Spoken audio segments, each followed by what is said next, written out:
Hello everyone. इस video में हम बात करेंगे CSIR नेट 2022 में जो सेकेंड शिफ्ट का पेपर हुआ था उससे कुछ बी पार्ट के क्वेश्चन को सेक्शन बी में जो क्वेश्चन पूछे गए थे उनमें से एक क्वेश्चन था हमारा डीएनए से पूछा गया है। डीएनए के स्ट्रक्चर से, तो डीएनए से हमारा एक मेल्टिंग टेम्परेचर से क्वेश्चन है। दैट मीन्स कि डीएनए का जो मेल्टिंग टेम्परेचर होता है वहाँ से क्वेश्चन है। जनरली जो डीएनए का मेल्टिंग टेम्परेचर होता है वो टेम्परेचर होता है जहाँ पे कोई डबल स्टैंडर्ड डीएनए हमारा डिनेचर हो जाता है हाफ अमाउंट में। दैट मीन्स कि कोई डबल स्टैंडर्ड डीएनए जब हाफ डिनेचर हो जाएगा तो उस टेम्परेचर में, जिस टेम्परेचर पे वो हाफ डिनेचर हो जाएगा, उसका हाफ डिनेचुरेशन हो जाएगा, उसे हम उसका मेल्टिंग टेम्परेचर कहते हैं। और यहाँ पे पूछा क्या गया है, हमें 4 डीएनए के डबल स्टैंडर्ड डीएनए 4 दिए गए हैं, ABCD करके 4 डबल स्टैंडर्ड डीएनए दिए गए हैं या डीएनए के स्ट्रैंड दिए गए हैं। उनमें हमें बताना है कि सबसे ज़्यादा मेल्टिंग टेम्परेचर किसका है एंड सबसे ज़्यादा कम किसका है। Arrange the DNA fragment A to D in the order of decreasing melting temperature. तो यहाँ पे हमें डिक्रीजिंग ऑर्डर में इन्हें लगाना है चारों स्ट्रैंड को। तो मेल्टिंग टेम्परेचर जनरली डिपेंड करता है हमारा एक तो पीएच पे, दूसरा ग्वानिन साइटोसिन कंटेंट पे। ग्वानिन साइटोसिन कंटेंट हमारा जितना ज़्यादा होगा किसी डबल स्टैंडर्ड डीएनए में, वहाँ पे उसका मेल्टिंग टेम्परेचर उतना ज़्यादा होगा। क्योंकि जितना जीसी पेयर ज़्यादा होगा, दैट मीन्स कि जीसी पेयर में हमारा क्या होता है, ट्रिपल हाइड्रोजन बॉन्ड होते हैं, जबकि हमारा एटी रिच रीजन में, एटी वाले पेयर में क्या होता है, डबल हाइड्रोजन बॉन्ड होते हैं। तो हमारा जीसी को ब्रेक करने के लिए ज़्यादा टेम्परेचर चाहिए, इसलिए हमारा जहाँ पे जीसी पेयर ज़्यादा होगा उसका मतलब वहाँ पे हमारा मेल्टिंग टेम्परेचर बढ़ जाएगा, और जहाँ पे एटी ज़्यादा होगा वहाँ पे हमारा मेल्टिंग टेम्परेचर घट जाएगा in comparison to GC pair. तो यहाँ पे हम देखते हैं, सबसे पहले मैंने काउंट किया है कि ABCD में से कहाँ पर जीसी पेयर सबसे ज़्यादा है। तो सबसे ज़्यादा जीसी पेयर हमारा बी वाले डबल स्टैंडर्ड डीएनए में देखने को मिला है, जिसमें 14 ग्वानिन साइटोसिन पेयर हैं। उसके बाद हमें डी वाले में देखने को मिला है जिसमें 12 ग्वानिन साइटोसिन पेयर हैं। उसके बाद सी में जिसमें 10 ग्वानिन साइटोसिन पेयर हैं। उसके बाद ए डीएनए में, दैट मीन्स कि जो ए ऑप्शन में दिया है वो वाला डबल स्टैंडर्ड डीएनए, वहाँ पर 6 ग्वानिन साइटोसिन पेयर हैं। तो हम कैसे काउंट कर सकते हैं, सबसे अगर जल्दी में हमें काउंट करना है तो हमें एक स्ट्रैंड देखना है, सिर्फ 5 to 3 प्राइम वाला से हम देखें तो वहाँ पे हमें सिर्फ ग्वानिन एंड साइटोसिन को काउंट कर लेना है कि कितने ग्वानिन है कितने साइटोसिन है। तो दोनों को काउंट करके जितना आएगा वो हमारा ग्वानिन साइटोसिन पेयर होगा वहाँ पे। तो यहाँ पर सबसे ज़्यादा हमारा क्या है, ऑप्शन बी वाले डबल स्टैंडर्ड डीएनए में है। तो हम अगर इसे ऑर्डर में लगाएंगे तो ऑप्शन ए करेक्ट होगा। सबसे हाई मेल्टिंग टेम्परेचर हमारा बी वाले डीएनए का होगा, देन डी का, देन सी का, देन ए का सबसे कम इसलिए क्योंकि वहाँ पर सबसे कम ग्वानिन साइटोसिन पेयर है। दैट मीन्स वहाँ पर कम टेम्परेचर इसलिए चाहिए क्योंकि वहाँ पर केवल 6 ट्रिपल हाइड्रोजन बॉन्ड होंगे और बाकी डबल हाइड्रोजन बॉन्ड होंगे जो कि एडेनिन थाइमिन के बीच में होंगे। जबकि जो बी वाला डीएनए है, ऑप्शन बी वाला डबल स्टैंडर्ड डीएनए, वहाँ पे 14 ग्वानिन साइटोसिन पेयर हैं। दैट मीन्स कि वहाँ पे ज़्यादा अमाउंट में हमें टेम्परेचर चाहिए मेल्ट करने के लिए डीएनए को।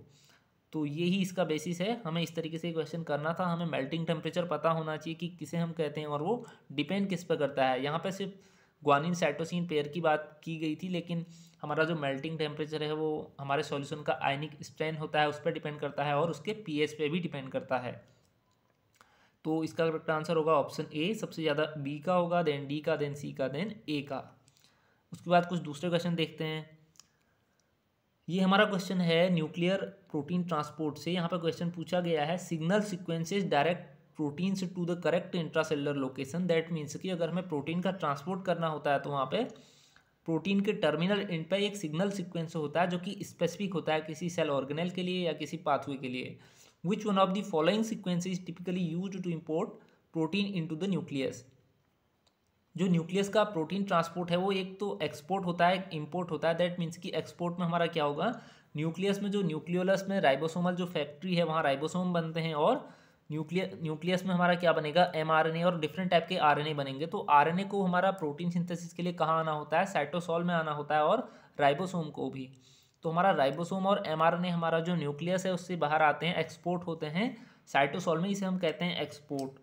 और ये होता है, एक प्रोटीन होती है एक्सपोर्टिन, उसकी हेल्प से। उसी तरीके से जो साइटोसोल में प्रोटीन बनती है वो न्यूक्लियस में उसके डिफरेंट टाइप के फंक्शन होते हैं, जैसे कि डीएनए पॉलीमरेज हो गया, ट्रांसक्रिप्शन फैक्टर, जिनका रिक्वायरमेंट हमें डीएनए न्यूक्लियस के अंदर होता है, तो वो साइटोसोल में बनती है और वहाँ से न्यूक्लियस में मूव करती हैं, तो उसे हम कहते हैं न्यूक्लियस इंपोर्ट। तो यहाँ पे न्यूक्लियस इंपोर्ट की ही बात की गई है। तो जो भी हमारा न्यूक्लियस इंपोर्ट वाली प्रोटीन होती हैं उनमें एक स्पेसिफिक सिग्नल सीक्वेंस होता है, ठीक है। तो वो सिग्नल सीक्वेंस क्या होता है, लाइसिन रिच।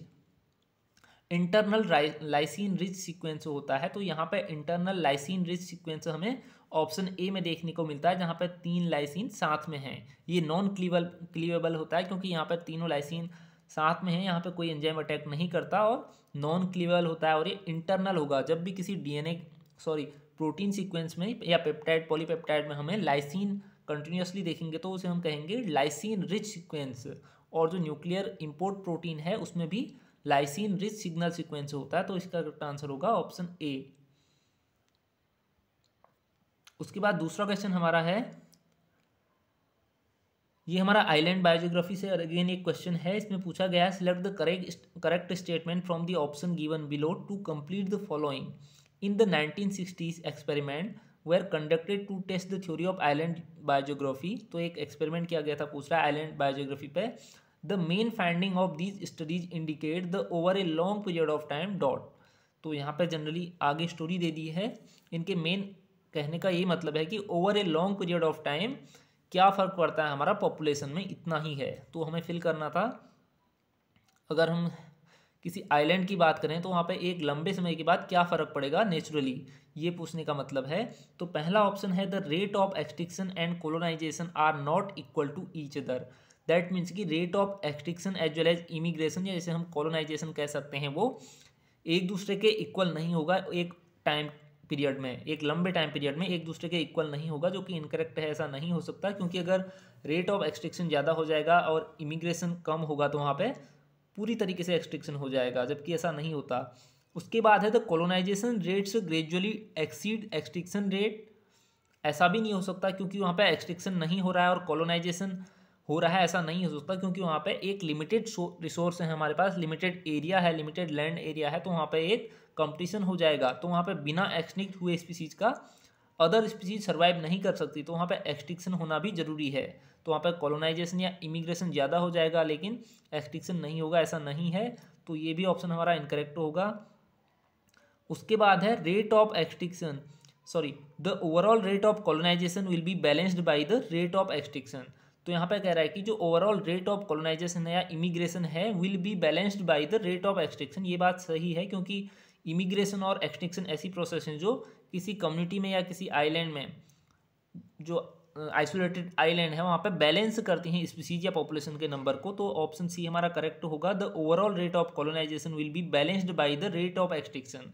अगर हमारा कॉलोनाइजेशन कितना ज़्यादा भी हो जाए तो वहाँ पे अगर एक्सटिंक्शन कंटिन्यूसली होता आ रहा है तो वहाँ पे हमें कोई प्रॉब्लम नहीं है। तो ये हमारा एक बैलेंस्ड प्रोसेस होगी।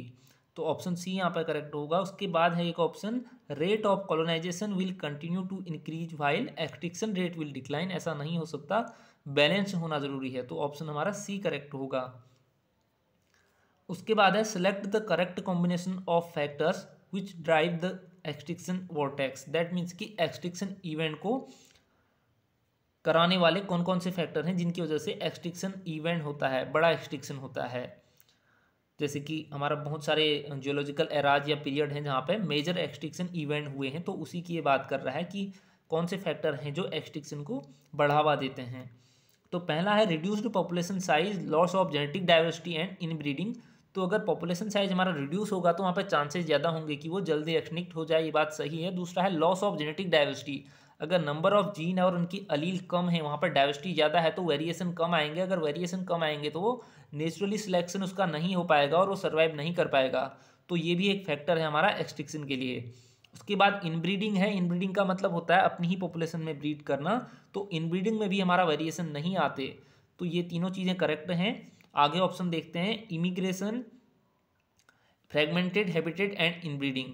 क्या ये तीनों हमारा एक्सटिंक्शन को प्रमोट करते हैं? ऐसा नहीं हो सकता क्योंकि इमिग्रेशन का मतलब है किसी पॉपुलेशन से बाहर जाना किसी दूसरी जगह। इसका मतलब है वो एक्सटिंक्शन नहीं हो रहा है बल्कि सिर्फ इमिग्रेशन हो रहा है। तो ये ऑप्शन हमारा इनकरेक्ट होगा। जबकि फ्रेगमेंटेड हैबिटेट और इनब्रीडिंग अगेन हमारा एक्सटिंक्शन को प्रमोट करता है। उसके बाद है इमाइग्रेशन, दैट मीन्स कि पॉपुलेशन में इंटर होना, reduce population size and loss of genetic diversity. तो अगर इमाइग्रेशन होगा तो वहाँ पे एक्सटिंक्शन के चांस रिड्यूस होंगे, बढ़ेंगे नहीं बल्कि रिड्यूस होंगे। तो ये भी ऑप्शन हमारा इनकरेक्ट होता है। उसके बाद है catastrophic event, reduced population size and outbreeding.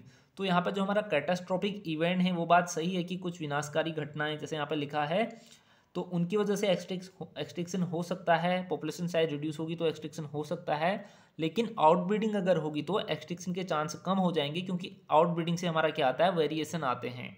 तो हमारा करेक्ट आंसर यहाँ पे होगा option A, the reduced population size, loss of genetic diversity as well as inbreeding, ये तीनों चीज़ें हमारा एक्सटिंक्शन को प्रमोट करती हैं। उसके बाद एक क्वेश्चन है, which of the following techniques can not be used for separation, detection and visualisation of DNA.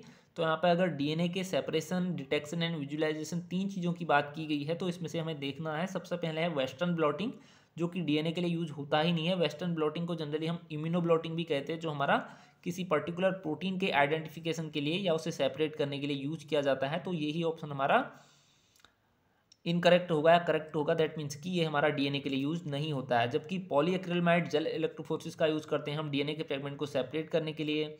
Fluorescent microscopy का यूज हम करते हैं डीएनए के डिटेक्शन या विजुअलाइजेशन के लिए कर सकते हैं। उसके बाद है हाई परफॉर्मेंस लिक्विड क्रोमेटोग्राफी, जिसमें हम डीएनए को सेपरेट कर सकते हैं। तो यहाँ पे हमें डिटेक्ट या सेपरेशन या विजुअलाइजेशन तीनों में से कुछ भी कर सकते हैं, लेकिन जो हमारा वेस्टर्न ब्लॉटिंग है, इससे हम सिर्फ प्रोटीन एनालिसिस करते हैं या प्रोटीन ऐसे करते हैं। तो ऑप्शन ए यहाँ पे करेक्ट होगा। तो इस वीडियो में सिर्फ इतने ही क्वेश्चन डिस्कस कर रहा हूँ, बाकी मैं आने वाली वीडियो में डिस्कस करता रहूँगा। Thanks for watching this video.